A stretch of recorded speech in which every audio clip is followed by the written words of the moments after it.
مشکات شریف میں ہے، جس معاشرے کے اندر قومی مال میں خیانت کی جانے لگے، وہاں اللہ تعالیٰ ان لوگوں کے دلوں میں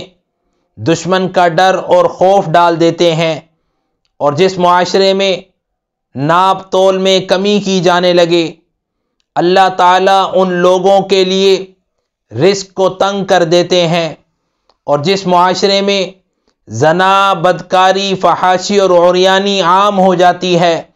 وہاں اموات کی کثرت ہو جاتی ہے، اور جس معاشرے میں ناحق فیصلے ہونے لگتے ہیں،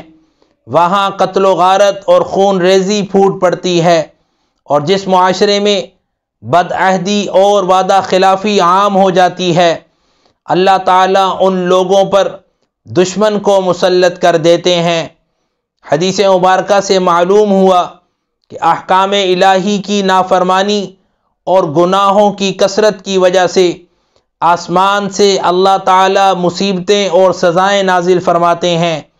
اللہ سبحانہ و تعالی ہم سب کو ہر اس گناہ سے توبہ کی توفیق عطا فرمائے جس سے مصیبتیں اور سزائیں نازل ہوتی ہیں۔